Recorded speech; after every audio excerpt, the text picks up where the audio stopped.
いい。ちょ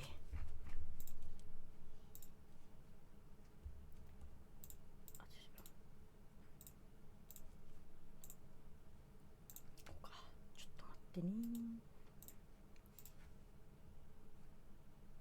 OK。いや今急いで飯食ったわ。よいしょ。さあちょっと頭をね使うためにもね、一人で勝手に喋りますよ。もうちょっとね15時から面接なんでね、ちょっとマジでね、本当に喋んない日ってさ、マジで頭を回んないじゃん。だから今日はちょっとね先に喋っておかないと絶対面接で喋れないと思ったんでね、ちょっと適当に喋ってます。まあ多分誰も見ないんだけどね誰も見る人いないと思うんですけど、ちょっと喋ってます。はい、よいしょ。まあなんかね、好きな映画とかの話だったらね、もういくらでも喋れるからね、まあ、ちょっとそういうことでも喋りながらデトバをやって、頭使って口を動かして面接に挑もうと思ってますんでね。よいしょ。あ、でもなんかあれだな、意外とデトバも人いるんだな。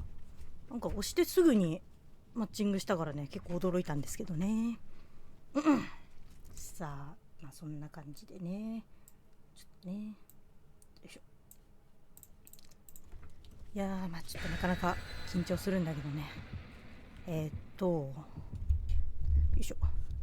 なんかな、そうだな、好きな映画の話といえば、まあ好きな映画はもう大体決まってるんだけど、まあ、最近見た映画からの話からすればいけそうだな。まあ、最近見た映画、まあ、映画館で見た映画で出すとしたら、悪魔が腹渡で生贄で私っていう、もうなんかタイトルからしていろいろなんかいろいろ混じってるね、あのタイトルの映画なんだけど、それがねかなりねカオスでね、おもろかったっていうね。なんか結構なんか初っ端はなんかこうなんだろう、ゾンビ、なんかジャンル的にはあれなんだろうな、まあ、ゾンビ的な感じ、どっちかといえば資料の腹渡とかエクソシスト的な感じ。まああれはゾンビじゃねえか、あれは悪魔か。悪魔だわ悪魔が乗り移っちゃって、なんかああいうさ感じになっちゃうじゃん。見た目がさ、本当に肌が白くて目つきがもう悪くて、すごいなんかこう残虐なこと自分でなんか勝手にしちゃうみたいな、なんかああいう感じのキャラでそう出てくるんだけど、ちょっとなんか塞がれてるっぽいな。そう、それがまあ出てきてね、なんかまあ想像してた通りというか、結構こうね、待って、画面がちょっと暗いぞ。ちょっと待って、落ち着け。画面明るくする。ちょっと待って、ごめん、画面暗い。よいしょ。で、どこ発電機、迷った迷ったぞ。発電機どこよ。ここもいつも迷うんだよ。でさ、そのキャラクター、全部塞がれてんだな。まあそう、そのキャラクターが出てきて、結構ね、こう血みどろフィーバーって感じから始まるんだけど、そう、それで結構スピード感がある感じで始まって、なんかこのスピード感でずっと来るんみたいなって思ってたけど、まあそういう感じではなく、なんか急展開すんだよな、あれ。結構展開がね変わってってね、なんか最初のそのスピード感から急展開して、ちょっと一回落ち着いて、なんか何日後、違う、何ヶ月後みたいな感じでねなるんですよ。でそれがね、なんかね、なんかそういう感じなんだみたいな、なんか新しいなと思って、そうそう、それがね、なんかなかなか新しくて面白くて、なかなか、あとカオスだしね、本当に大人がやりたいこと全部やりましたみたいな映画でね、めちゃくちゃカオスでおもろかったっていうね。そう、そんな感じなんですけどね。まあ、あれはレイトショーしかねちょっと時間帯がなくて、他のちょっと時間帯ではなかったんで、まあちょっと仕方ないから夜そのね時間1本だけしか、1日にその時間しかないっていうね、初日からその時間しかなかったから、まあちょっとそれ以上増やせなかったんだろうな、多分お金とかそういう予算的な都合でなかなかまあ難しかったのかなって思ったんですけど、とりあえずそれを見て面白かったなっていうのと、あと最近見た映画だと、もう某は恐れてるっていう映画見たんですけども、あれはねもうなんか悪夢みたいな悪夢みたいな映画でしたね。まず長いしね、めちゃくちゃあれ長くて、なんか3時間近くあったんですよ、あの映画で。まあその時点で最初3時間ケツ爆発しないかなっていうなんか謎の心配を抱えながら映画館に向かってたんですけど、そうで、まあなんか案の定っていうか、やっぱ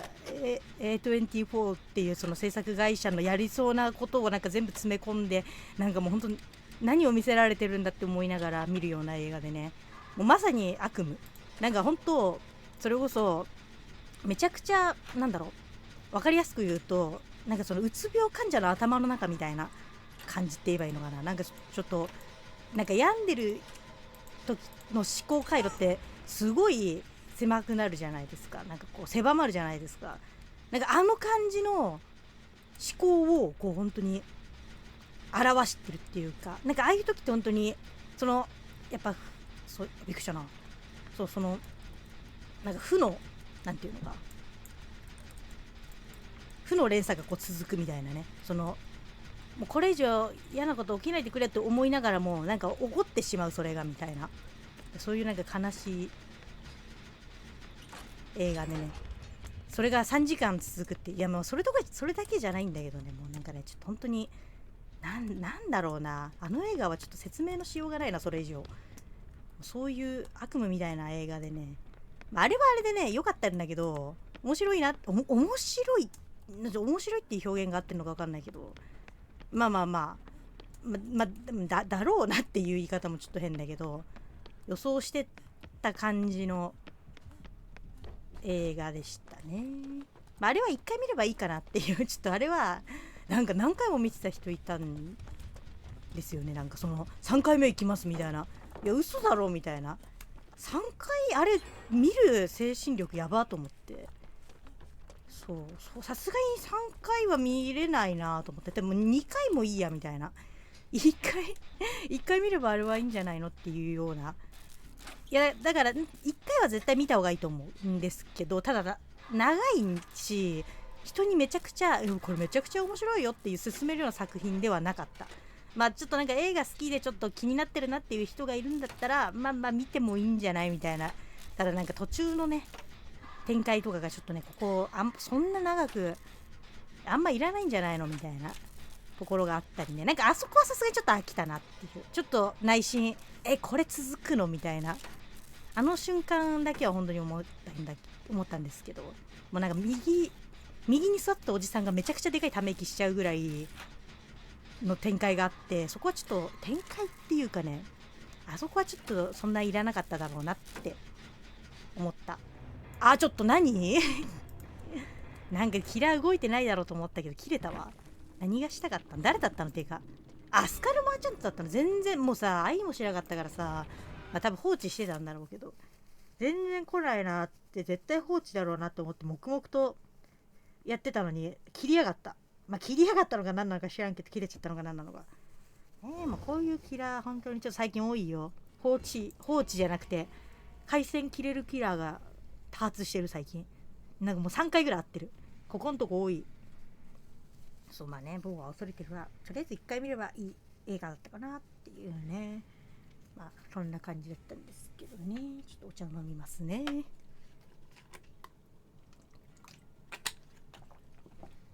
あと最近見たのだとファイブナイツ・アット・フレディーズ、あれは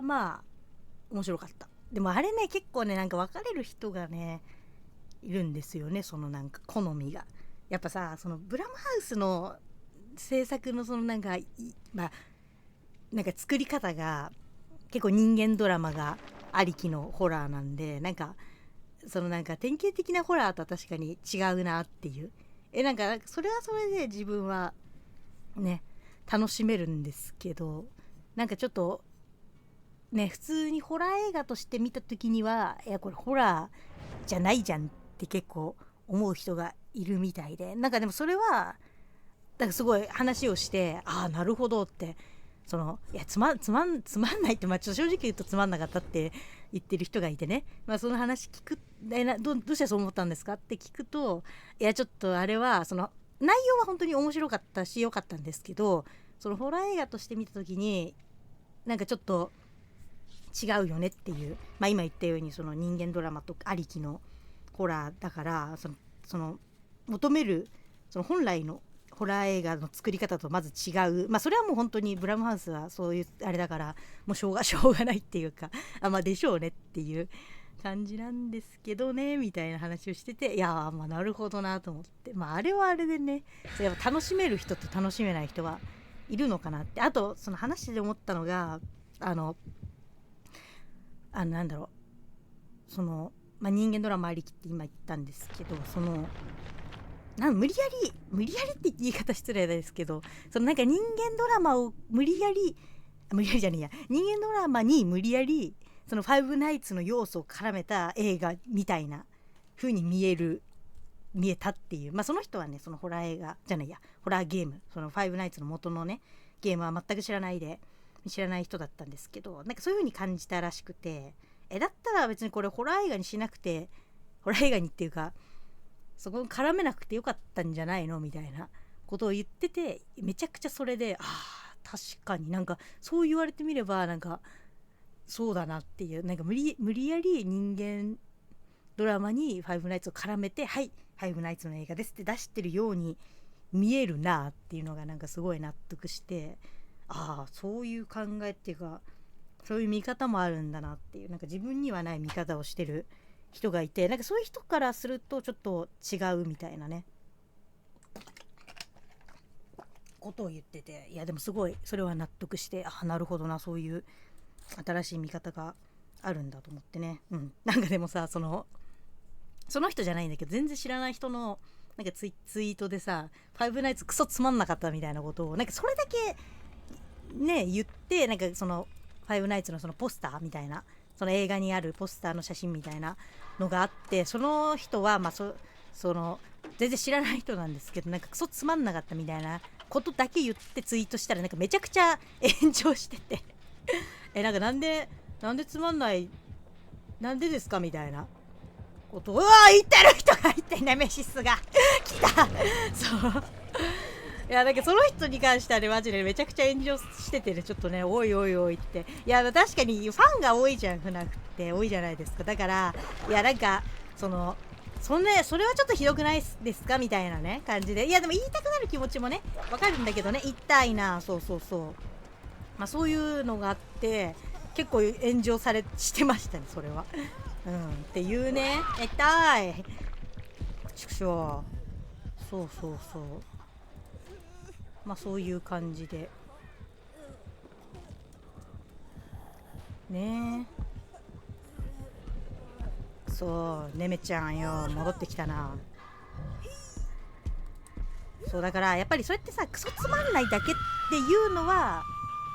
なんかバグってるよ、なんかバグってるんですけど、何なんかめっちゃバグってんだけど、何どうした、バグってて動かんだけど、ちょっともうね、なんでその回線切れるキラー多いのこんなに2回連続なんだけど、そんなことある？また切れたし、ちょっともういいや。そうだからそうやってクソつまんないだけでやっぱ言うと、いやなんでだよってやっぱみんななるじゃないですか。だからその仲いいフォロワーさんはそういう風に話できる仲だったんでね、正直ちょっと面白くなかったって言われて、面白くなかったですって言われて、普通になんでそう感じたんですかって聞けたから、納得できたし、ただ別に内容自体は面白かったってその人はね言ってたんですけど、ただそのホラー映画として評価するんだったらつまんなかったって言ってただけなんでね。その多分クソつまんなかったって言ってた人も、どういう見方をしてクソつまんなかったって言ったのかよくわかんないんですけど、その後のねなんかいろんな炎上して言われてても、なんか多分答えてたのかな、それに関して。ちょっとあんまりそこまで見てなかったんですけど、そういう風に感じる、やっぱりね、あんだけねホラーゲームが元でね、ファンとしてはねもう本当にありがたいというか、あれを映像化できたのがすごいね感謝って感じなんですけど、やっぱりそういうの知らない人とか、普通にホラー映画が好きな人が見るとちょっと違うんだなっていうのをねなんか感じて、知れたなっていう。いやでも、なんだろう、多分ホラー映画とか全然見ない人だったらね、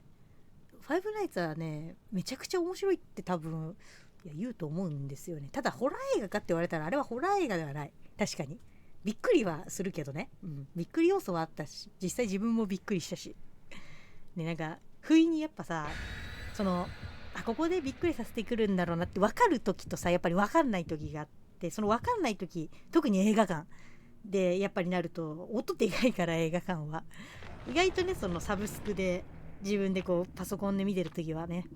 そんなにねびっくりすること、あんまりたまにあるけどあんまりないんですけど、本当にごくわずかって感じなんですけど、やっぱ映画館だとね、なんか多分ここで来るだろうなって、なんかこう身構えててもちょっとやっぱおうって、やっぱ来たかって思いながらもね、ちょっとビクってなったりするんでね。でなんか一番びっくりしたのはエクソシストの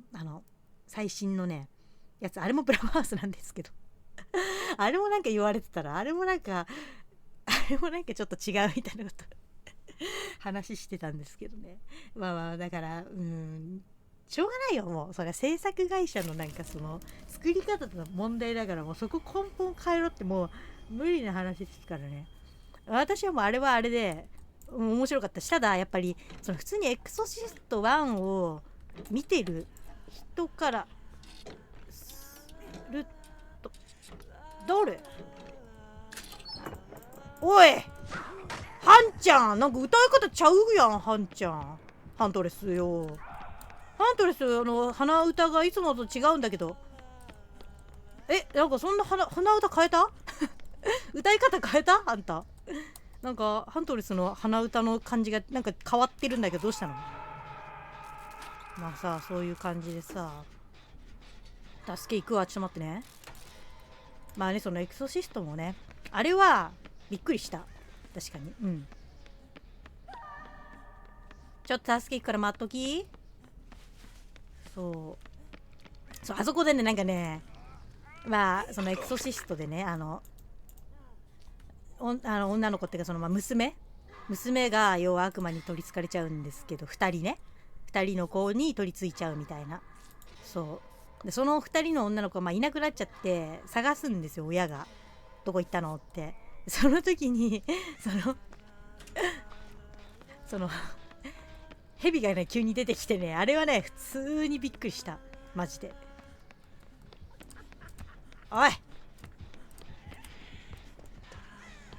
い、なんかハントレスの鼻歌すごい声カスカスじゃないめっちゃ失礼いつももっとなんかふんふんふんふんふんふんふんじゃん。なんかララララ言ってんだけど、なんかカスカスの声でララララめっちゃ失礼なやつまあね。そうだからエクソシストもね、だからその1とかをやっぱり見てる人からしたら、いやちょっとちゃうやんみたいなことを言いたくなるのはわかる。あれはなんか別物だと思ってる。あれはエクソシストって歌った別の作品だと思って見れば、まあ楽しめるんじゃないですかねっていう感じでしたけどね。まあやっぱね、人間ドラマがね強く出るんですよね、ブラムハウスはね。いやもうそこ好きなんだけどな、自分は。いやまあただ確かにあれホラーのやり方としてはちょっと違うんだよね、確かにね。だからある意味なんか最新っていうか、その新しいホラーのあり方みたいな気がしますよね。もう昔のホラーなんてそんな人間ドラマなんて全然ないんでね。もうなんかただ急になんか殺人鬼出てきてバサバサ切ってって死んでくだけなんで、もうふざけんなよ、爆発すんなって。そうまあだからそんな感じなんでね、昔のホラー映画はね。だからやっぱそういうのを好きな人からしたらちょっと違うよねって言いたくはなるね。私はどっちでも楽しめる。その人間ドラマがありきのホラーでも、その全然もう内容もなんかないようなね、ただ殺人鬼が出てきてぶっ殺すだけのねホラー映画でも全然楽しめるんで、もうなんかまあでも確かにずっとその人間ドラマのやつを見れるかって言われたら、まあそれはちょっと違う。そのやっぱりその見たい気分があるんでね。そのホラーでも例えばなんだろうな、いろいろジャンルあるじゃないですか。まああんまゾンビものとか見ないけど、今日はちょっと心霊系見ようかなとか、あんま心霊系も見れないんですけどやっぱね、人間が一番怖いって自分の中では思ってるんでね。やっぱ人間が人殺すのが一番怖いなって思うんで、そういう映画しか見ないんですけど、たまにちょっと心霊系見たり、それこそ悪魔とかね、そうだ、悪魔で思い出したんですけど、バチカンのエクソシストがね面白かったんでね、よかったら見てください。あれはホラー苦手な人めちゃくちゃ、もう爆発しないで。そう、ホラー苦手な人がねめちゃくちゃ見やすいねホラー映画なんで、あれは見て。なんかエクソシストをめちゃくちゃマイルドにしたみたいなね映画なんでね、あれはちょっとぜひとも見てみてください。あの人助け行くよ。じゃあその間に。そうで、なんかでもバチカンは結構見やすいねみたいなこと言ってる人がいるのかな、ちょっとよくわかんないんですけど、なんかそういう情報があるらしいんでね、ちょっとぜひともバチカンのエクソシスト気になってるよって言ってる人はもう見てください。面白いんで。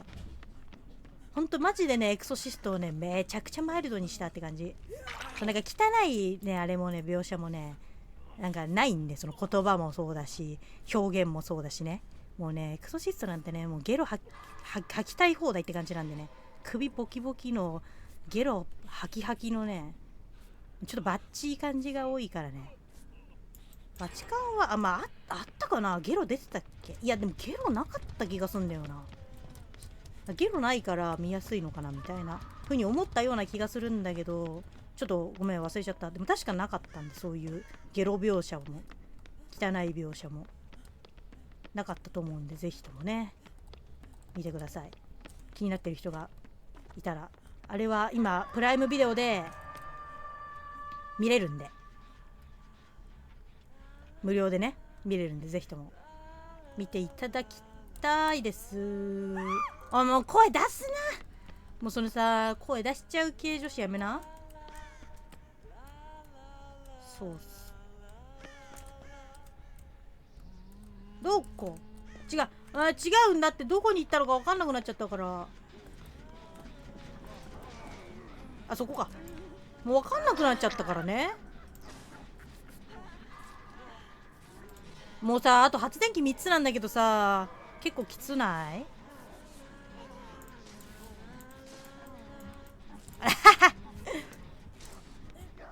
ごめん。そう、どこ発電機。そんな感じかな。あとはあの人倒れてるし、気づいたら。そうなかなかねバチカンは面白かったなっていう。あとはね最近見たのでね、これ邦画でもなんかあれはなんだろう、ホラーじゃないもんな、ミステリーだもんな。ミステリーだけど面白かったのは白雪姫殺人事件っていう、それは日本のやつなんですけどね、なんか小説らしい内容というかね、そういう映画だった。あれはねホラーではないからな、ミステリー。ちなみに最後まで犯人分からなかったんですけど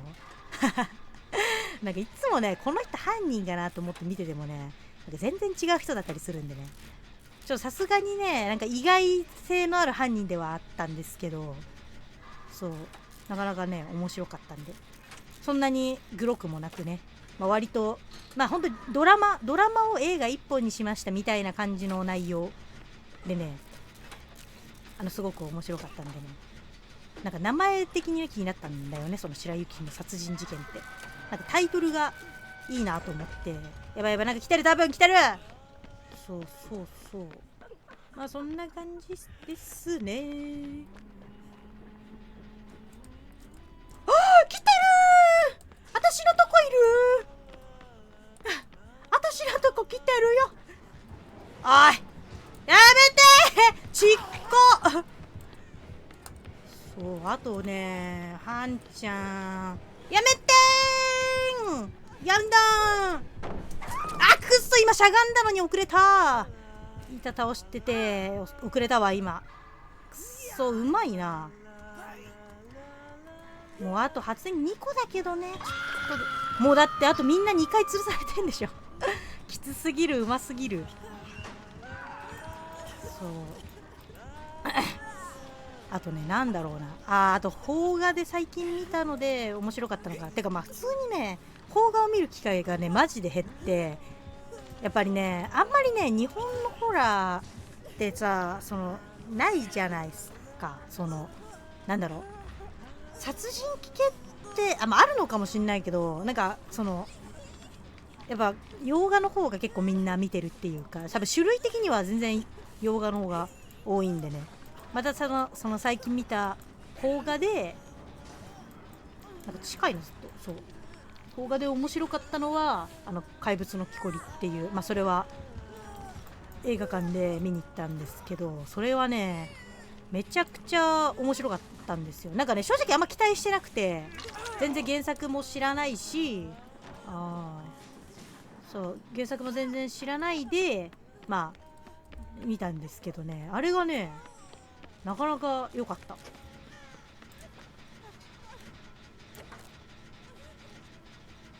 そうなんかね、そのなんかなんだろうな、その予告を見るとなんかこうちょっとわざと持ってんじゃないのみたいな、なんか大して面白くないんじゃないのみたいなね、あんまり正直期待しなかったんですよ。なんか期待してやっぱ見ちゃうとさ、その分ね期待外れだと感じちゃうんで、期待値を上げずにもうなんかB 級ぐらいのね、B 級なのかなぐらいの気持ちで、別に B 級だって B 級で楽しめるからいいんですけど、それぐらいの気持ちで見たら、いやもう全然そんなことなくて、内容がしっかりとねしていて、もうなんか見応えしかなかったんでね。おい声出すなってマジで、そのさ何メートル以内にいると声出ちゃうよ的なさやつすごいやめてほしい。痛い。そんな感じでね、間違えた間違えた、窓乗り越えようとしたらロッカー入っちゃった。いやマジでごめんみんな、その間発電機終わらすんだ、ごめんね。いやマジでさしくったわ普通に。ナイスです。いやでもこれ逃げれるかがちょっときつい。いやーやばいね。だからその怪物の木こりはねなんかめちゃくちゃ面白くて、本当に期待値下げてたから余計面白く感じたのかもしんないけどね、なかなか。何お願い、いいんだ、ごめん勘違いしてた。アドレナリンの効果があったんだ私には。なんで回復してくんないのと思ったら、向こうもなんか何しゃがんねんのみたいな顔してたけどめちゃくちゃバカだったわ。もうこういう判断力の低下が良くないよね。もうあの人最後だし、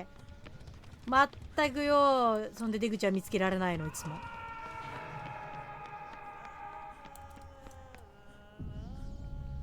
正直もうきついっす。はんちゃんのさなんか歌声がめっちゃ声カスカスなのか気になってしょうがねえ。めっちゃ失礼なこと言っちゃうよ。ね、怪物の木こりはでもまだサブスクは出てないからね、ぜひともね見ていただけると嬉しいな。てか自分もサブスク出たら普通に見たいんで。出ちゃっていいかい？そしたらあれだもんね、多分なんだっけ、ハッチ開くんじゃね？出ちゃっていい？もうそれかこっち引き寄せた方がいいか。待ってるわ。そうそう、おいこっちへ来い、引き寄せてやる。オッケーオッケー、いいよいいよ、行こう行こう、早く早く、いいよ、早く早く早く、出て出て出て、はいしょ、はいうーわめちゃくちゃギリギリの戦いだった。よかった、2人出れたわ。めちゃくちゃ危なかったけど最後ね、もう逃げてたんだね。よかった、盾になれたからよかったわ。そう怪物の木こりが結構おすすめだったんで、もう一回自分も見たいぐらいなんでね。2回見ようか正直迷ったけど、ちょっとその12月はね見たい映画がちょっと3つあったんで、さすがに2回見たら結構出費やばいなと思ってね、ちょっと諦めちゃったんですけどね。2回見たくなるぐらい面白いいい映画だったんで、ぜひとも見てくださいや、見てくださいやって。グロい描写もまあ血は出たけど、もうグロ、最近ねちょっと映画のねそのグロ基準がちょっと狂ってて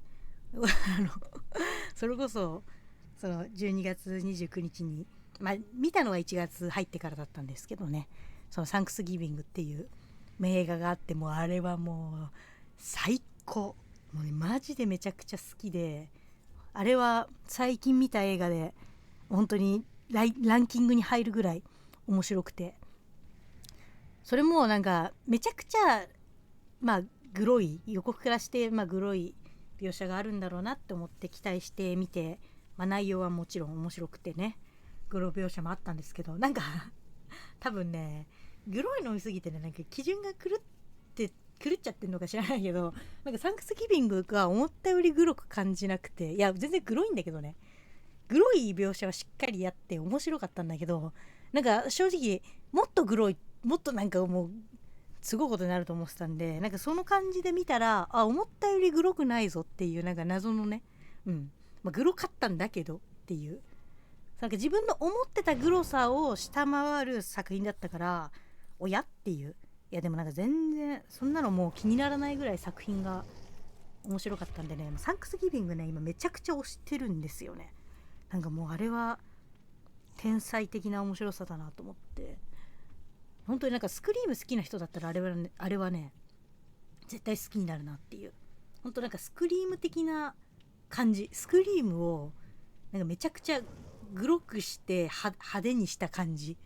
本当にそういう映画だったんでね、そうめちゃくちゃそれがさ、なんかもうしょっぱなから面白くてね、なんかその最初は、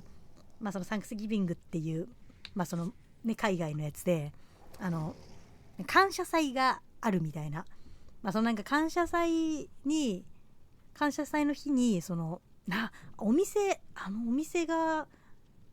ねちょっとなんか何が安くなったのかちょっと忘れちゃったんですけど、確かねなんかワッフルを作る機械だったかな、なんか忘れたんだけど、なんかそれがその感謝祭に合わせてめちゃくちゃ安くなるよみたいな、セールしますみたいな感じで歌ってて、それでやっぱ人がめちゃくちゃ集まるんですよ。でそれでもう時間のね、その開店時間前からもう人が並んでて、もうさっさと入れろって、もう海外の人ってみんな過激だからさ、さっさと入れろとかって言ってさ、まだ時間にもなってないのにどんどんこう前に出てきてねもう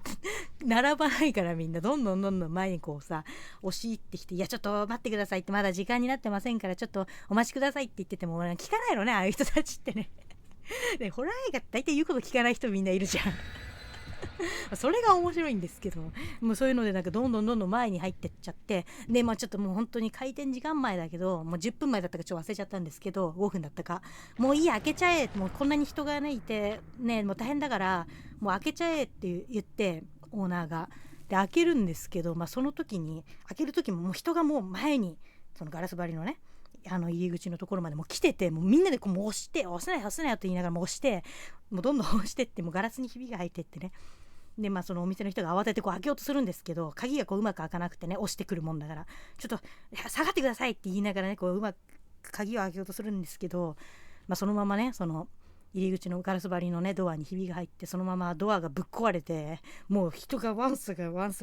押し寄せてきて、もうそのお店の人はもう踏み潰されてそのまま死んじゃうっていうさ、もうなんかしょっぱなからやるなこれと思って、もうなんかさ最初から血を見せてきたんでね、もうそういう感じでもうね、そこからはもう地獄でね、そのなんかワッフルを作るなんか機械だったからそんなもののためになんでここまでやるんだよっていうようなね醜い争いがねそこから生まれてね、もう本当にねその主婦層の人だったり若い人だったりがね、もう本当にそのこれは私のよとかってもうねこんなぶんどったりしてね、もうしまいにはなんか殴りつけたりとか、なんかもう暴力沙汰まで起こして、もう全部もうそんなことがもうぐちゃぐちゃに起きてね、もう人も死ぬわで殴られるわで、もうなんか怪我するわで、またハントレスやん。そうしょっぱなからねそういう感じで始まるんですよ、サンクスギビングは。もう天才だなっていう、もうしょっぱなからもうグロで始まりますって感じでね、あれがねもうね震えた、ほんと最高じゃねえかこの映画って思いながらね、うはうはしながら見てたんですけどね、もうそんな感じで最初始まって、もうあとはねまあそこからね、とある殺人事件が起きるんですけどね、連れてきてんじゃん。そこから殺人事件が起きるんですけど、要はあららやられちゃったの、そのままね、一体殺人鬼は誰なんだっていうね、ふうに読み解くんですけどね。もうそれもね、犯人誰だって、ね、全員疑っちゃうんだけどね、最終的にはね、お前も怪しい、こいつも怪しい、こいつも怪しいっつってそういうちょっとスクリーム的なね、その犯人一体誰なのみたいな、そういうなんか殺人鬼がね現れて、一体そいつは誰なんだろうって考えながらもう見れるっていう映画なんでね、サンクスギビングはマジでね、もう布教したいって思ってるんですよね。ハントレス、ハンちゃんね、やめた？やめんておはぶね、おんのを投げんなって。痛いね。そういう、やめてみんな。くそ、軌道読まれてたな、普通に。いやマジでサンクスギビングは本当にめちゃくちゃ面白いんでね、グロ見れない人は絶対無理なんですけど、もうグロ好きな人だったらね、全然見れるグロさだと思うんで、ぜひとも見ていただきたい。マジサンクスギビングは本当に自分の中でランキング入りする、もうそのランキングもちょっとよくわかんないランキングですけど、なんか自分の中ではかなり好きというか、おすすめし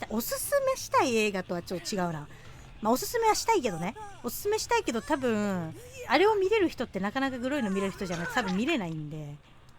そういう意味ではそういう意味ではね、ちょっとおすすめるのは難しいのかもしれないけど、ホラー映画でおすすめありますかって言われたら、サンクスギビングが絶対に押すっていうぐらい面白い。あれはなんかさ、最近のホラー映画でああいうホラー映画って本当にないんでね、いやめちゃくちゃいいじゃんっていう。やっぱ最近さ、ちょっとはんちゃん近い、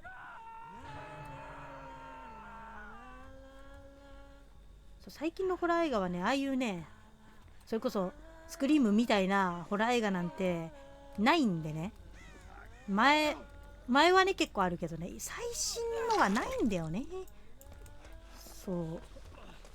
だからその点でも、斧がその点でもめちゃくちゃいいよねっていう。ハントレス近いよ。痛い、もうやだ、やめて、やだ、おぶね、おら、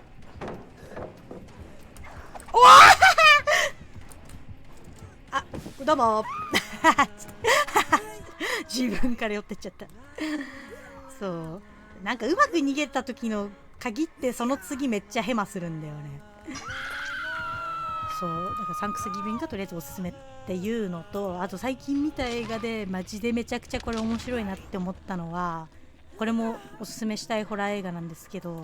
ファイナルディスティネーションってのがねマジで面白すぎて、もうため息出ちゃうぐらいの面白さで、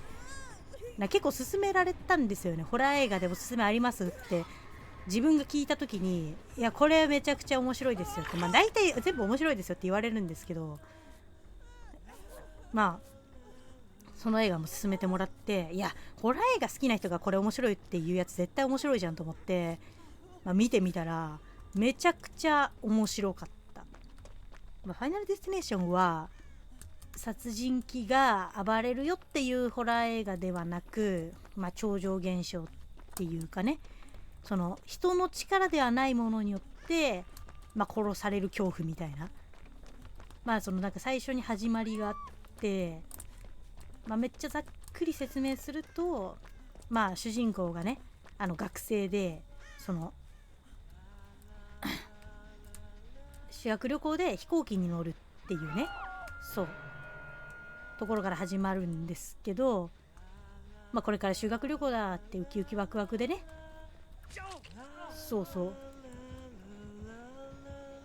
危ないよ、ウキウキワクワクでそのおい近いじゃねえかよ。そうウキウキワクワクで飛行機に乗って、これからね出発しますよっていう時に危ないよ。そう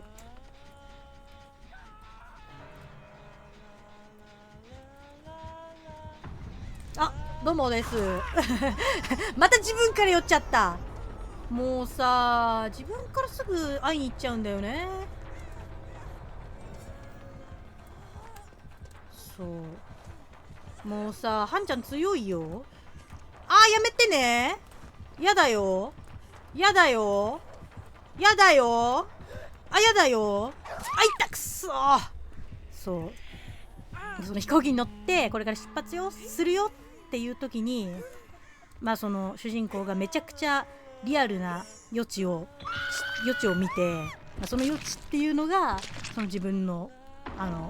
乗る飛行機が爆発事故を起こしてみんな死ぬっていうめちゃくちゃ鮮明な余地を見て、もう俺はこの飛行機には乗らねえっつって、これに乗ったらみんな死ぬぞって言うんですけど、もうみんなは何言ってんだよみたいな、なんかこいつまた言ってるわみたいな感じでなんかあしらわれちゃって、全然誰も話を聞いてくれなくて、とにかく自分はもう降りるぞってもう言ったからなみたいな、知らねえぞみたいな感じで、飛行機を降りて、数人の生徒がね、何人か降りるんですけど、4、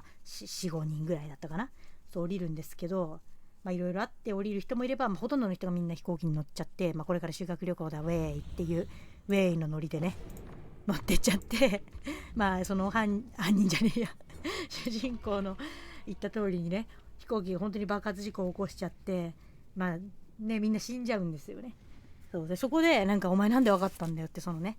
飛行機が降りた生徒からやっぱ言われて、疑われるんですよ。その主人公が仕掛けたんじゃねえかとかっていうね、それは当たり前ですよね、疑われて。でもやっぱりその主人公としては、いや俺はめちゃくちゃそういうリアルな余地を見たんだって、だから回避できたんだって言うんですけど、その回避をしたことによって、運命が要は変わっちゃうんですよ。本来だったら、そこで全員ね、その飛行機に乗って死ぬはずだった未来を無理やり変えてしまったことによって、そういう超常現象的なね力で自分がまたそういう危ない目に遭うっていう、それは順番にねそう死んでいくんですけど、でも自分もそういう風にならないように回避をしなければみたいなっていう映画でね、もうこのあらすじだけでもめちゃくちゃ面白いんですけどね、内容がもうとにかく、内容というかそのね、その死ぬ方法っていうかね、なんだろう、そういう大体その超常現象でね、もう本来だったらありえないだろっていうことが起きるんですけど、要は不運の積み重ねみたいなのが起きて、最終的に死に至るっていう、そのね描写がね天才っていう、めちゃくちゃ面白い。でその死ぬ前にねそのね予兆みたいなのがあって、ちょっとこう説明できないけど嫌なこと起きそうだなみたいな、その感覚っていうかそういう時あるじゃないですか。あれを見逃すと死ぬぞみたいな風に言われててね、それをやっぱ見逃してしまうとその悪い予感が的中しちゃうっていうね、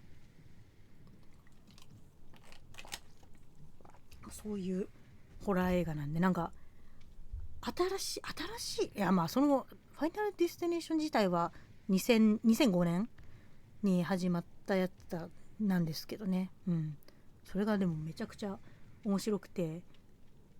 ね、シリーズも今第6作目が新しく撮影しますみたいなさっき見たんですよね、その記事を。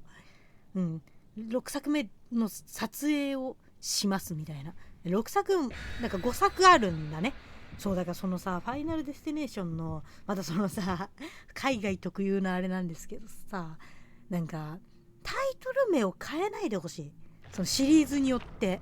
なんで変えるんかなっていう、別にファイナルデスティネーション2、3、4って出せばいいのにさ、名前変わるんですよねまたなんでそういうことしちゃうんだろうって。でそのファイナルシリーズの1作目がそのファイナルデスティネーションっていうので、2作目が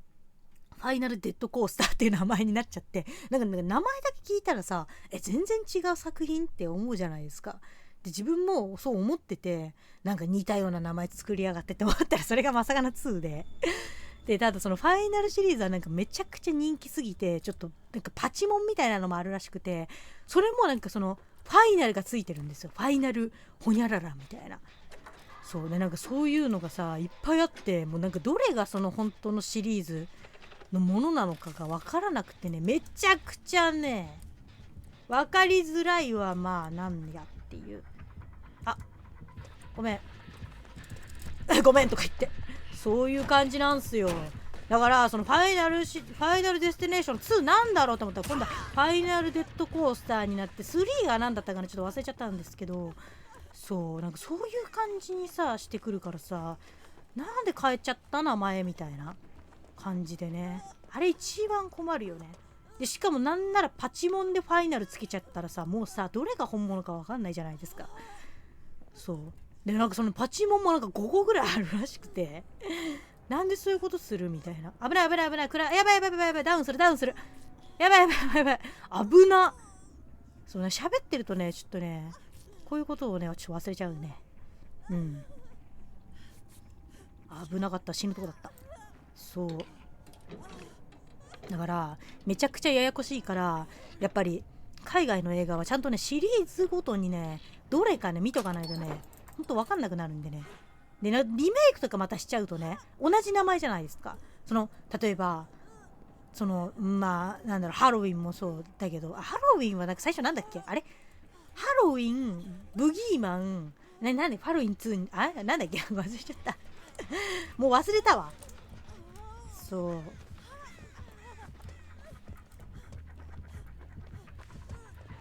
うもうみんな発電機全然できてないの。みんなボロボロなの。そうそういうことをするからさ、でリメイクしてさ名前一緒じゃん。なんかスクリームもあったよね。スクリームもさスクリーム2、3ってさ、そこはいいけどさ、なんか5作目だったかね。あれ今何作まで出てんだっけスクリームって。最新が6かな。でなんかそのスクリーム5がなぜか5ってつかないんだよね。でもちゃんとシリーズとしては続いてるからさ、5だけ見た人はもう1のネタバレを普通に食らうんで、そういう人もいたんですよ。そのなんかスクリームね見てくださいって言われて見たら、なんか5だったこと知らないで見ちゃって、その要はスクリームってとしか書いてないから、それが分かんないもんだから見ちゃったら普通に1の犯人のネタバレ食らいましたみたいな。いやそりゃそうだわみたいなそれはネタバレっていうか見ちゃうわ分かんなくてと思ってね。そういう感じのことをしちゃうからね、もうおとなしく12345って続けばいいのにさしないんだよね、それを。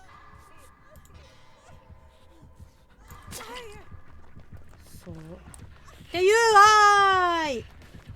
やだそうまあそういう感じでねやっちゃうから、もうみんながそうやって分かんなくなっちゃう。もうどれが本当でどれが本当のシリーズで続いてるのがね。そうでも本当にマジでファイナルシリーズに関しては本当にね全部ややこしい。あれはマジでややこしい。そうでもさ本当そういう風にね間違えてこれ見ちゃうかもしれないから、やっぱりおとなしく順番つけとこうって思わないのかなって思うんだけどね、しないんだよねなぜか。なんでなんだろうあれ一番気になるわ。シリーズで12345ってやらないやつ。くそ全然発電機終わってないよみんな。どうする？意外とねその嗅覚が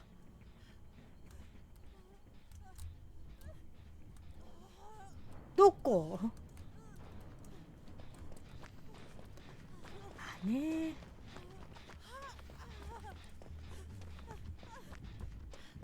えまさかもうやだもうねえフックの下だからもうみんなもうさフックあるよそこにほらまったくよねえだからねちょっとねちゃんとワンツースリーって続いて、もう続いてほしい。鼻水も出るわ、鼻も詰まってるわ。追われてんの？追われてる？ありがとう。鼻ほじってたわ。治療しようぜ。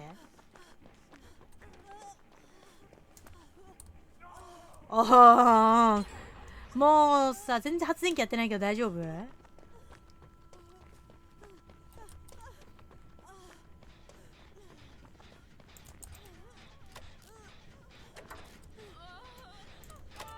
ありがとう。多分来るな。なんか来てない？大丈夫？もうボロボロだよ。も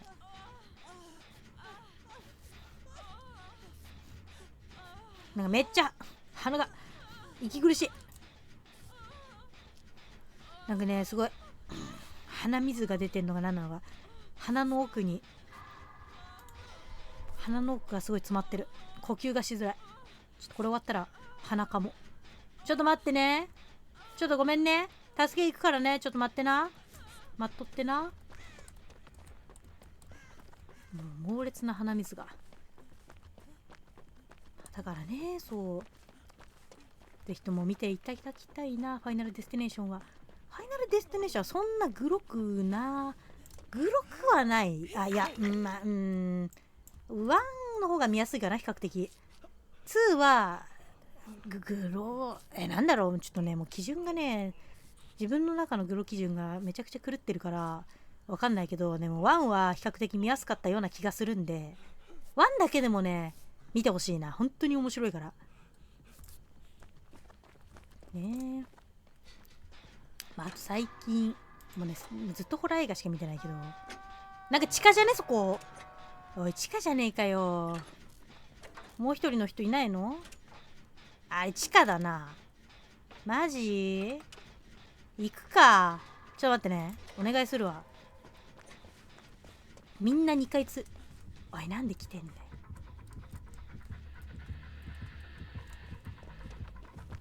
そう待って、鼻水がね、本当にねきつい。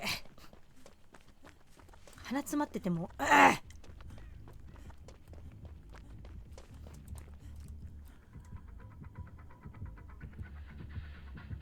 で来てんのこっち。ねえ、おかしくない？今違う人追ってたやん。なんでこっち戻ってきたん君。助け行けねえじゃねえかよ。おい、やめな、そういう。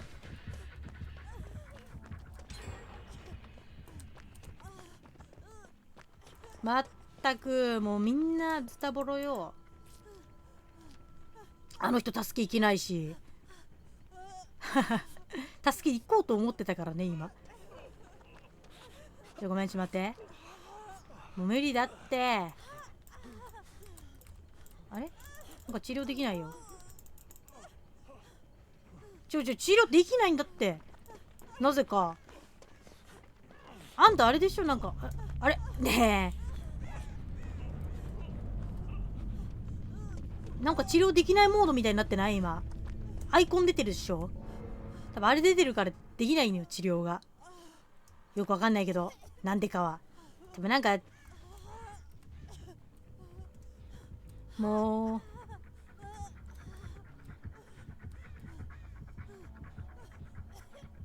どこだい？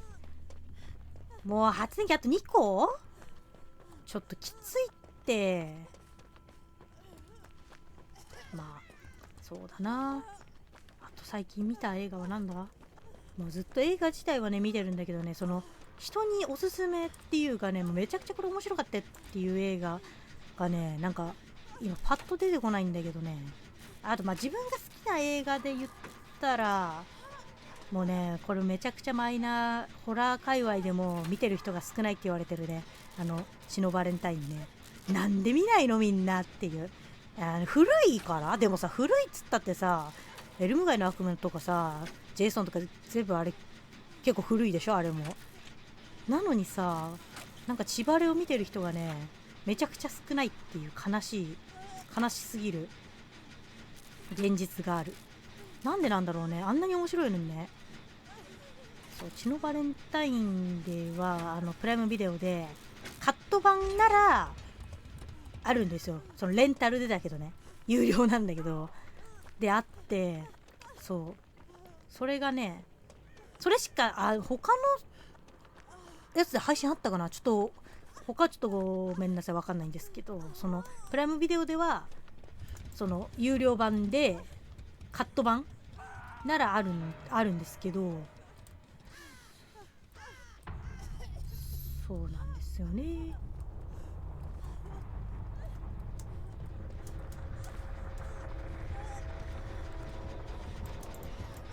なんで戻ってくんの、だからやめな、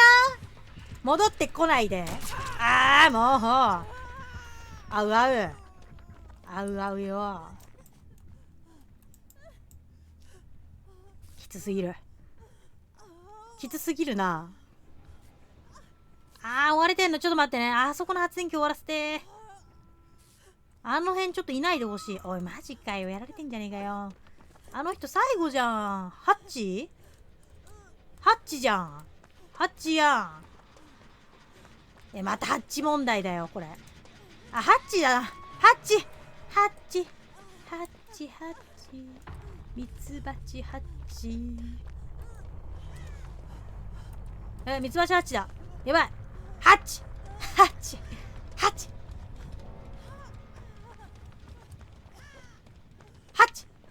集中しろ。おい閉めてんじゃねえよ、もう早いなお前。閉めやがった。もういやきつ。おい希望をすぐに打ち砕かれたよ。おいなんでアドレナリンで回復したと思ったのになんか謎の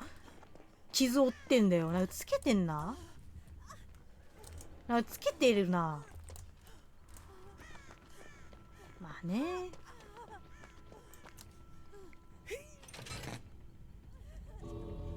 正直もう自信ですよ。来るっしょ、来るんでしょ。もういいよ、諦めてるから私このままいるよ。もういや強えな。あとちょっとだったな。あと3秒できついか。5秒あったら逃げれそうだったんだけどな。いやー強かったわ。何の話したっけ。そっちのバレンタインね。はい。しばれはもう見てほしい、全人類が鼻をかむ。そして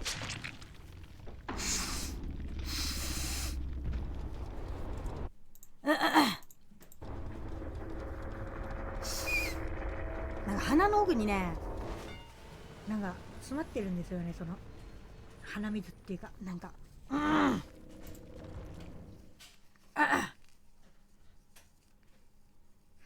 んかダメだな、鼻の奥に